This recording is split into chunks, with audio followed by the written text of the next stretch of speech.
이제 코로나 바이러스 때문에 서로 가까이 가는 게 너무 힘들어졌죠.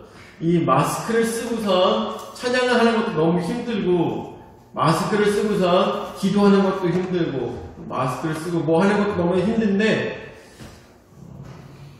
이것은 어쩔 수 없이 예의. 그쵸? 어쩔 수가 없어요. 서로 마스크를 쓰고, 요즘은 이렇게 악수도 하지 않죠. 네, 악수도 하지 않고, 요즘은 그냥 이렇게, 우리 한국 사람들 정말 좋은 것 같아요. 이런 게 정말 너무 좋은 것 같은데, 한국 사람 목내만 하면 돼요, 그쵸? 목내만, 예. 식사하시죠? 하면서 목내만 하면 됩니다. 근데 서양권에도 보니까 서로 악수하려다가 서로 살 빼고 그러더라고요. 그런 거 모습을 바라보면서, 야, 이건 전 세계적으로 당하는 너무나도 어려운 시간이구나라는 생각이 들더라고요.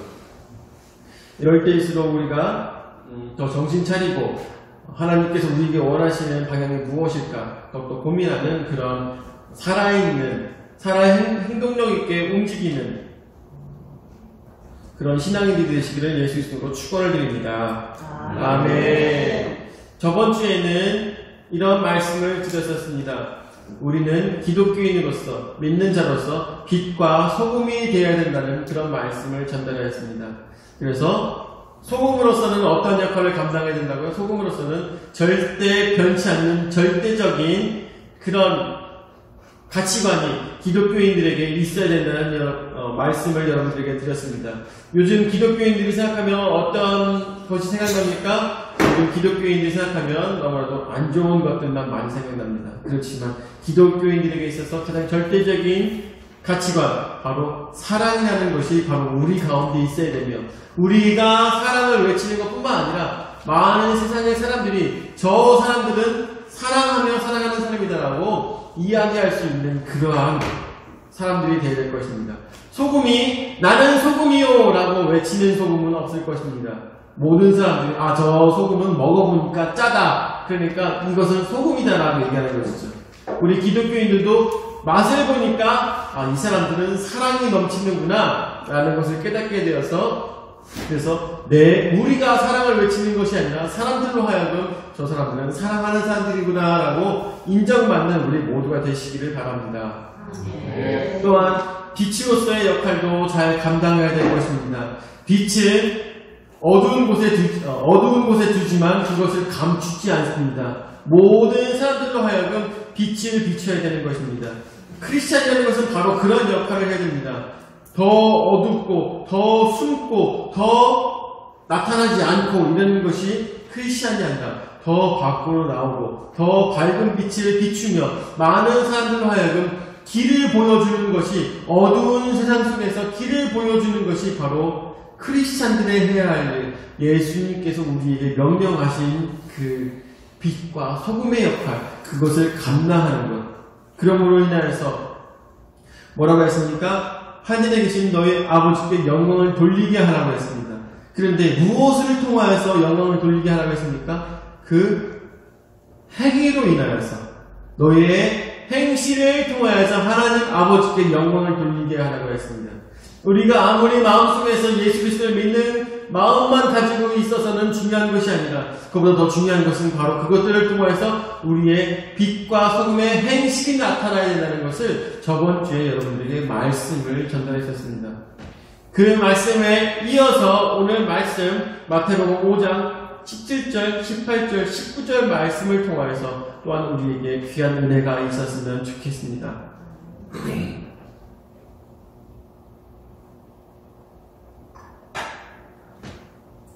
첫 번째로 완전하게 하려 함이라.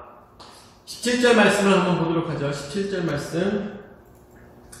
말씀에 보니까, 내가 율법이나 선지자를 폐하려 온 줄로 생각하지 말라. 폐하러 온 것이 아니요 완전하게 하려 함이라. 아멘. 율법이나 선지자라는 것은 어느 때를 이야기하는 것일까요? 구약에 관한 내용을 이야기하고 있는 것입니다. 구약은 어떤 식으로 쓰여졌냐면 율법서가 있고, 또한 선지자들이 이야기하는 선지서가 있습니다. 그리고 시편이 있죠.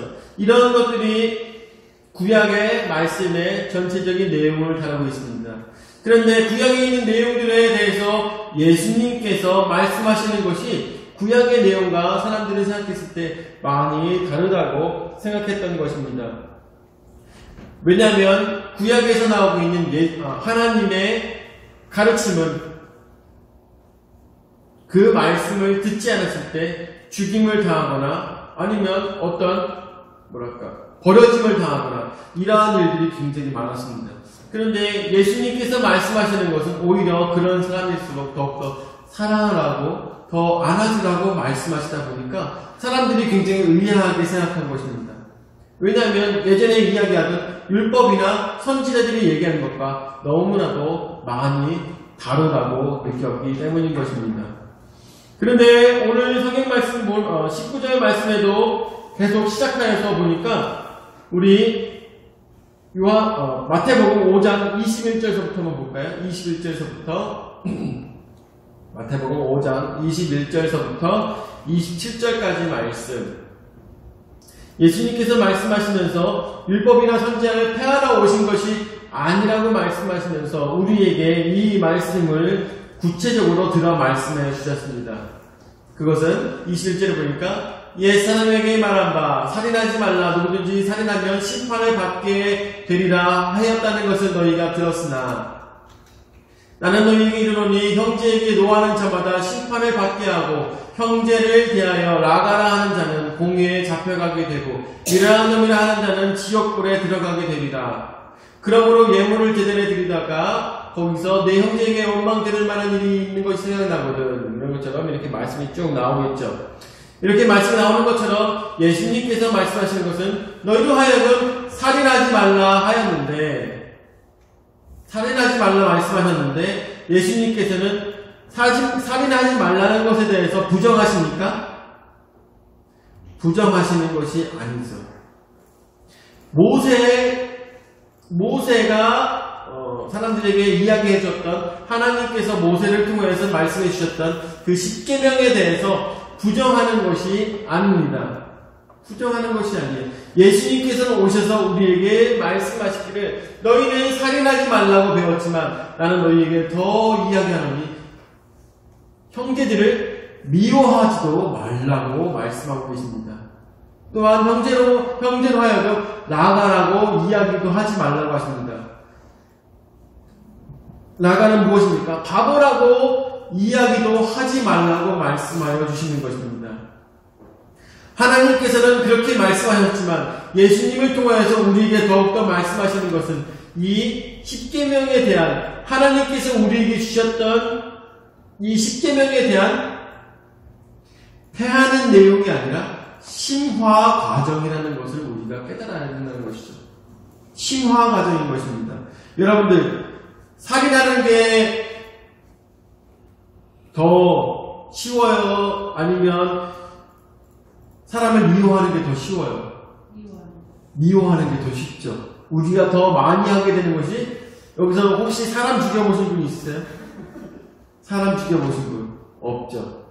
혹시 사람 미워해 보신 적 있으세요? 그쵸. 그쵸.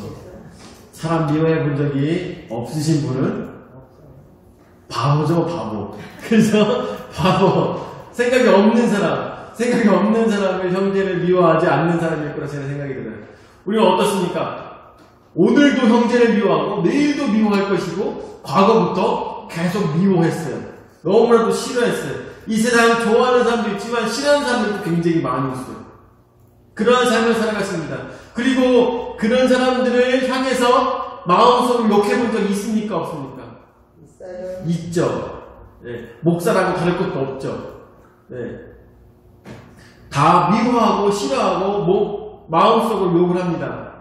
라가가 뭐야? 더 심한 욕도 많이 하죠. 마음속으로. 입으로도 하는 사람들도 있을 수 있겠지만 그런데 이러한 생각과 이러한 말을 하면 어떻다고 했습니까? 예수님께서 말씀하시는 것은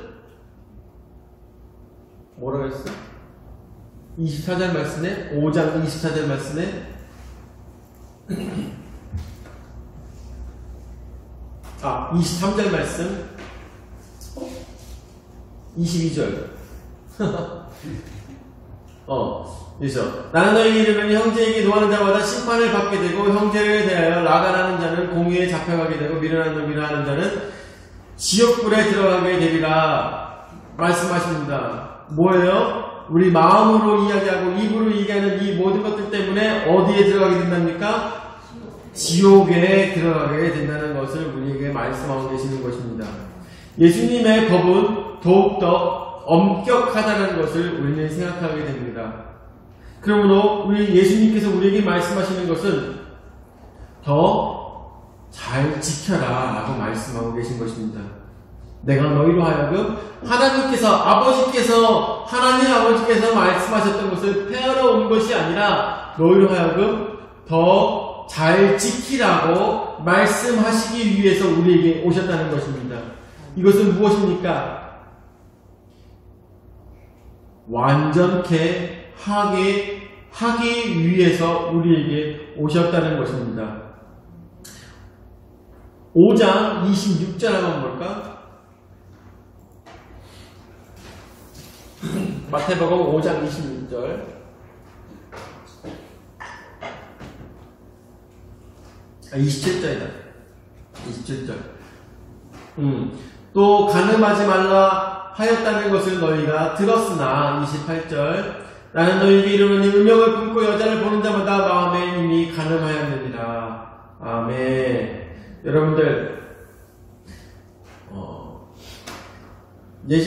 지금은 그렇지 않지만 예전에는 미니스커트를 입고 지나가는 여자들이 있으면 어땠다고 합니까? 사람들이 눈 돌 곳을 몰랐다고 하죠. 그때 한 70년대, 60년대? 그때입니까?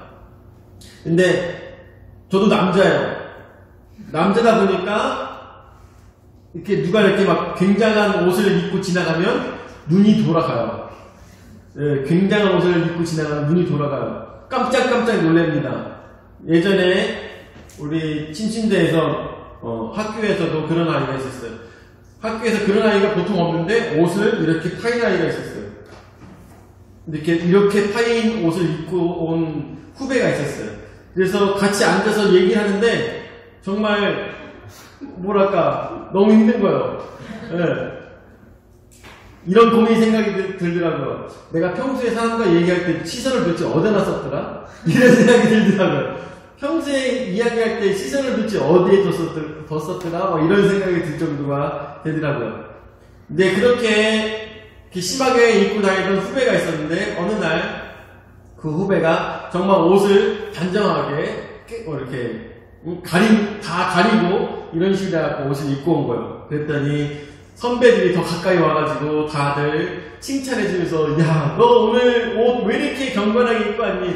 너무 좋지 않냐? 이렇게 했더니 우리 형제님들이 또 우리 선배들이 눈뜬 꽃이 있어서 얼마나 좋지 않냐 막 하면서 서로 칭찬해주고 기뻐해주는 자매와 함께 즐겁게 얘기했다고 합니다.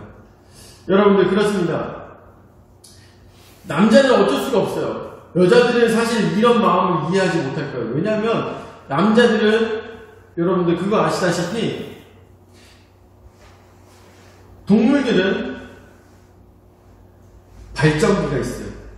동물들은 발전기가 있어요. 그래서 그 때가 되면은 막 발정이나 막 어쩔 수가 없어 막 목줄을 끊고 돌아다니면서 그렇죠? 그런 일들이 생깁니다.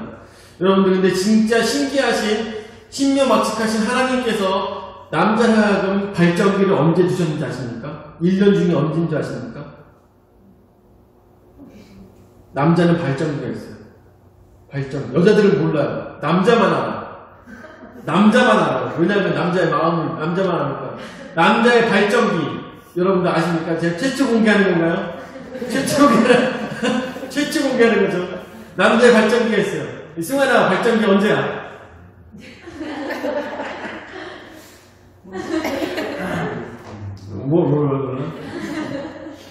우리 장원아, 발전기가 언제야? 남자의 발전기. 아는 대로 얘기해. 아는 대로 얘기해. 너의 가슴이 이야기하는 대로 얘기해. 매일? 그렇지. 맞아요. 매일. 모든 시간, 매 초, 모든 남자들은 다 이게 없어요. 동물들 같지가 않고 언제나 똑같은 마음을 갖고 있어요. 근데 이걸 어떻게 누르는 거예요. 이걸 누르는 거예요. 네, 이걸 누르는 거예요. 그 사랑하는 거 그렇게 여러분들 여자들은 야 남자 늑대고 동물이다 막 이렇게 얘기하는데 어떻게 하나님께서 이렇게 만드셨는데 네, 어쩔 수가 없어요. 방법이 없어. 왜 그런지 몰라요. 그래서 어떻게 해요? 가다가 정말 대단한 옷을 입고 가는 사람들 보면 눈이 돌아가는 거 그냥 안 보려고 해도 딱 이게 눈이 돌아가는 것입니다. 어때요? 근데 예수님께서 뭐라고 말씀하십니까? 28절 말씀에 28절 말씀에 뭐라고 말씀하시는 거예요? 난 너희에게 이르노니 음욕을 품고 여자를 보는 자마다 마음에 이미 간음하였느니라. 저는 이렇게 생각해요. 음욕을 품고 여자를 보는 자마다 음욕을 품지 않기는 정말 힘들어요. 그런데 그 눈빛의 시선강간이라는 게 있죠. 그런 시선강간 막 눈빛으로 막 이러면서 이런 눈빛 그런 눈빛을 품고 여자를 보는 자마다 죄를 짓는 것이다. 저 여자 어떻게 했으면 좋겠다. 막 그런 마음 품고 그런 시선으로 강간하는 그러한 것들. 이런 것이 사람으로 하여금 강간하는 것이다. 간음하는 것이다. 라고 말씀을 주고 계신 것입니다. 27절 말씀에 보니까 27절에 간음하지 말라 하였다는 것을 너희가 들었으나 라고 했습니다.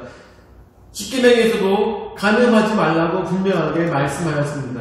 십계명에서 이야기하는 간음은 무엇입니까?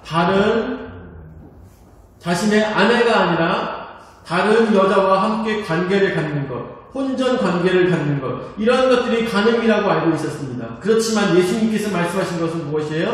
예수님께서는 눈빛도 그런 마음을 갖지 말라라고 말씀하시는 것입니다.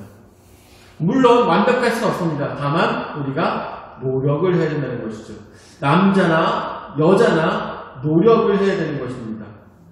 음란한 마음을 품고 사람을 보지 말라는 것입니다. 음란한 마음을 품고 동물들을 바라보지 말라는 것이죠. 음란한 마음을 품고 사물을 바라보지 말라는 것입니다. 간음한 것이라 마찬가지라고 예수님께서 말씀하시는 것입니다. 예수님께서 이런 말씀하시는 것을 보았을 때 이 말씀들은 우리에게 있어서 어떠한 것입니까? 이것은 10계명의 6계명과 7계명을 우리에게 말씀해 주시면서 우리로 하여금 말씀을 완전케 하여 주시는 것입니다. 두 번째로 그렇기 때문에 1.1핵도 다 이룬다고 예수님께서 말씀하고 계십니다. 진실로 너희에게 이르노니 천지가 없어지기 전에는 율법의 1.1핵도 결코 없어지지 아니하고 다 이루리라. 아멘. 예수님께서 말씀하셨습니다. 첫 번째 계명이 주 너의 하나님을 먼저 사랑하라고 말씀하셨습니다. 두 번째 계명은 너의 이웃을 그 다음에 너의 몸처럼 사랑하라고 말씀하여 주신 것입니다. 10계명을 폐하면서 10계명을 다 없애버리고 이 두 가지만 지키라고 주님께서 말씀하고 계신 것이 아니라 주님께서는 완전케 하시기 위해서 우리에게 이런 말씀을 하시는 것입니다. 말씀하시면서 1.1핵도 온전히 다 이루신다고 말씀하고 계신 것입니다. 이것을 원어적으로 보았을 때 히브리어에 보면은 요드라는 이렇게 점 찍힌 그런 글자가 하나가 있어요. 우리가 보기에는 따옴표거든요? 근데 그게 하나의 글씨예요. 따옴표인데, 하나의 글씨야. 이 발음이 나는 요드라는 그런 글씨가 있습니다. 또, 헬라어에는 이오타라고 해서 굉장히 아이처럼 생겼는데 아이보다 더 작은 게 있어요. 작은 것 점 하나가 있습니다. 그런데 이러한 점들 때문에 굉장히 커다란 변화가 나타나는 것이죠. 점들 때문에 커다란 변화가 나타납니다. 이런 거 아시죠? 여러분들 할렐루야와 알렐루야의 차이를 아시나요? 그 예전에 말씀드린 적이 있었는데 할렐루야와 알렐루야의 차이. 할렐루야는 히브리어입니까? 헬라어입니까? 히브리어죠. 할렐루야는 히브리어입니다. 할렐이라는 말이 찬양한다는 뜻입니다. 야는 하나님을 찬양한다는 뜻입니다. 할렐루야. 그래서 하나님을 찬양한다는 뜻입니다. 그런데 이것을 이제 그 당시에 모든 사람들이 사용하는 헬라 문화권의 헬라어로 변화시키면서 하 발음이 없는 거예요. 하 발음.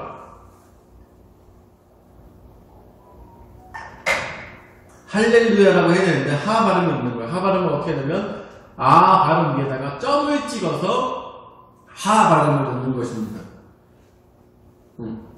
아 발음 알파 위에다가 쉼표 같은 거 하나 찍어요. 그렇게 하지만 그게 아가 아니라 하가 되는 것입니다. 그래서 할렐루야라고 해야 되는데 이것이 헬라어에서 또 라틴어를 거쳐서 영어로 가면서 이 점이 없어졌어요.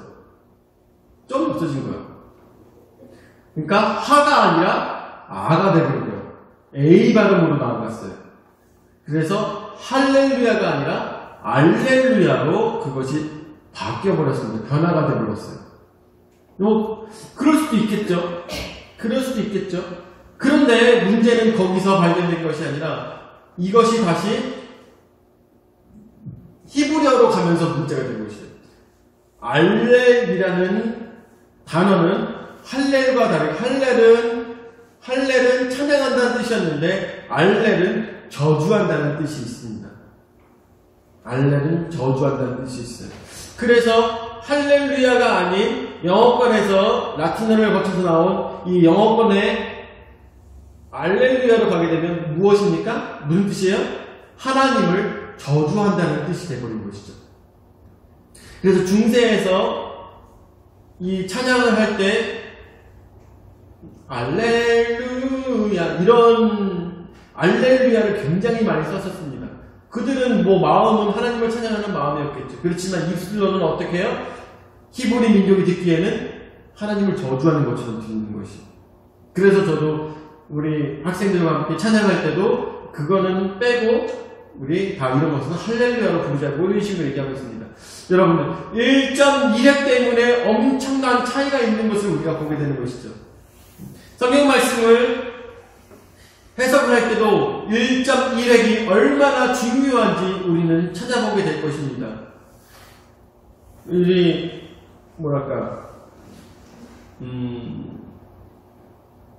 성서 무오설이라는 말을 여러분들 너무나 잘 아실 거라 생각이 듭니다. 성경 무오설. 이건 무슨 뜻입니까? 성경 무오설. 우리 최중현 집사님 성경 무오설 아십니까? 모르세요? 우리 송문사님 성경 무오설 아십니까? 아 그래요? 성경 무오설이라는 것은 성경에는 절대적인 가치가 있어서 이 성경의 내용은 절대로 틀린 것이 없다라는 것이 바로 성경 무오설입니다. 오류가 없다. 성경에는 오류가 없다. 왜냐하면 인간이 쓴 것이 아니라 하나님이 쓰신 것이기 때문에 성경에는 절대로 잘못된 것이 없다. 오류가 없다라는 것이 성경 무오설입니다. 사실 침례교의 기본적인 바탕 이 신앙은 성경 무오설에 있다고 해도 과언이 아닙니다.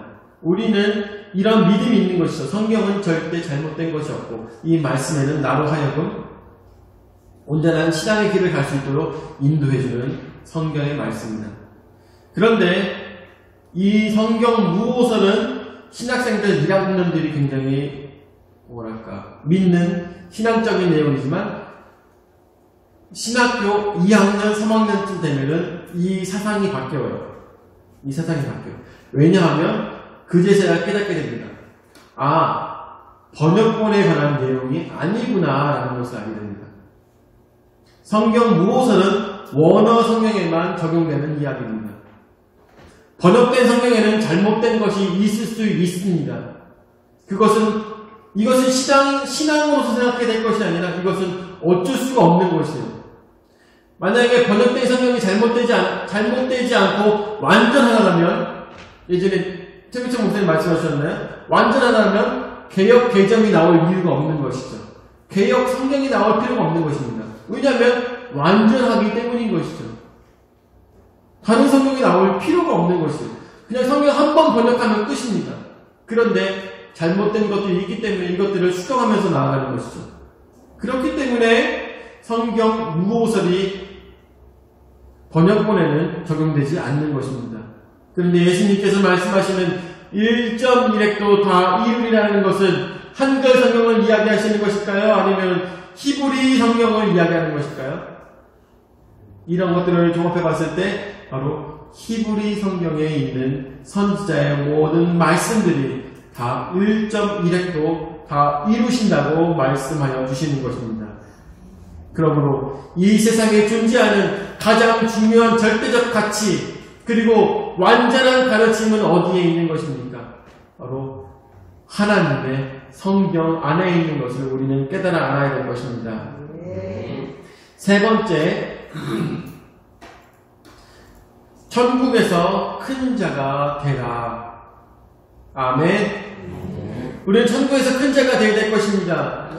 오늘 성경 말씀에도 보고 있는 거 보니까, 말씀에도 보니까, 이 계명 중에 지극히 작은 것 하나라도 버리고, 자, 19절 말씀에, 그러므로 누구든지 이 계명 중에 지극히 작은 것 하나라도 버리고, 또 그같이 사람을 가르치는 자는 천국에서 지극히 작다 일컬음을 받을 것이요. 누구든지 이를 행하며 가르치는 자는 천국에서 크다 일컬음을 받으리라.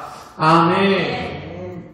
이 말씀을 통해서 우리가 유추해 볼 수 있는 것은 천국에서는 큰 자가 있고 작은 자가 있다는 것입니다. 천국에 들어가는 것으로 끝이 아니라 천국에서도 작은 자와 큰 자가 있다는 것입니다. 여러분들 예수 그리스도의 믿음으로 인하여서 우리의 삶이 변화가 된 것을 너무나도 기뻐하시기 바랍니다. 그런데 기뻐하는 것으로 끝나는 것이 아니라 그 기뻐함을 통하여서 우리에게 삶의 행동의 변화가 있어야 되겠습니까? 없어야 되겠습니까? 있어야 되는 것입니다. 변화된 삶을 살아가는 것이 바로 크리스찬의 온전한 모습일 것입니다. 변화가 없는 삶이라는 것은 예수님을 못 만난 삶과 마찬가지라는 것을 여러분들에게 단호하게 말씀을 드립니다. 그런데 오늘 성경 말씀에 보니까 하나님께서 우리에게, 예수 그리스도께서 우리에게 이렇게 행동하라고 말씀하여 주시면서 오늘 산상수훈을 통하여서 팔복의 내용을 가지고 뿐만 아니라 빛과 소금의 내용을 가지고 또한 10계명, 6계명과 7계명을 가지고 우리에게 풀어주시면서 우리를 하여금 이렇게 살으라고 말씀하여 주고 계신 것입니다. 그런데 이렇게 사는 것뿐만 아니라 이렇게 살면서 다른 우리 자녀들에게나 친구들에게나 믿는 자들에게 뭐라고 얘기해 되겠습니까? 너희도 이렇게 살으라고 말씀을 전달해야 될 것입니다. 그것이 우리가 해야 될 일인 것이죠. 그런데 세상에 많은 이단들이 어떻게 하고 있습니까? 이러한 것들을 교묘하게 바꿔내고 있는 것이죠. 조금씩 변화시키고 있는 것입니다. 한 가지 말씀을 가지고서도 자신들의 필요에 따라 이것을 해석하고 있는 것이 바로 이단인 것입니다. 그래서 처음 시작할 때는 똑같아 보이는데 조금씩 바꾸니까 나중 가서는 크게 다른 모습이 나타나는 것이 바로 이단이라는 것입니다. 저는 되게 신기했어요. 예전에 제가 전도사 때 물가에서 우리 교회 아이들과 함께 놀다가 처음 보는 아이와 만나게 돼서 걔가 그 아이와 함께 놀게 됐어요. 나중에 걔가 이메일을 보내고 이렇게 해가지고 같이 이야기도 하고 이렇게 얘기했습니다. 그런데 나중에 알고 보니까 얘가 안상홍 지인의 사람이었어요. 아이였어요. 그러면서 자기 교회의 홈페이지를 저에게 보내줬습니다. 그래서 저는 그 당시에 안상홍 지인회가 뭔지 잘 몰라서 홈페이지를 들어가봐서 쭉 읽어봤습니다. 그래서 내용을 쫙 보니까 너무나도 다 옳은 얘기만 써있어요. 너무나도 은혜되는 이야기들이 막 굉장히 많이 써있어요. 막 그러다가 근데 끝에 가서 근데 그 이름을 믿어야 되는데 성부, 성자와 성령의 이름을 믿어야지만 우리에게 구원이 있는데 라고 하면서 성부의 이름은 하나님이고 성자의 이름은 예수님이고 성령의 이름이 또 있다는 것이에요. 근데 성령의 이름을 또 알아야 구원을 얻을 수 있다는 것이죠. 성령의 이름은 안상홍이었던 것입니다. 그래서 깜짝 놀라면서 이게 뭔가라는 생각이 들었어요. 여러분들, 예수님께서 말씀하셨습니다. 1.1획도 하나도 변함없이 우리가 지켜야 되는 것입니다. 1.1획도 절대 변화가 없어야 되는 것입니다. 이것들을 변화시키고 이것들을 잘못 가르쳤을 때 천국에 간다면 다행이지만 천국에 못 가는 자들도 많이 있을 것이라고 생각이 듭니다. 이단에 빠진 자들, 이단의 말씀을 배우는 자들, 이단의 말씀을 가르치는 자들, 이 사람들 온전히 천국에 들어갈 거라 상상하지 말아야 될 것입니다. 뿐만 아니라 예수님께서 말씀하시길 그런 자들은 천국에서 작은 자라고 말씀하고 계신 것입니다. 조금이라도 잘못되게 가르친다면, 조금이라도 잘못된 것을 성도들에게 가르친다면, 아니면 친구들이나 아니면 가까이 있는 자들에게 가르친다면 그들 하여금 천국에서 작은 자가 될 것이라고 말씀하고 계신 것입니다. 자, 그렇다면 천국에서 큰 자가 누구인가? 19절 말씀 보도록 하죠. 천국에서 큰 자.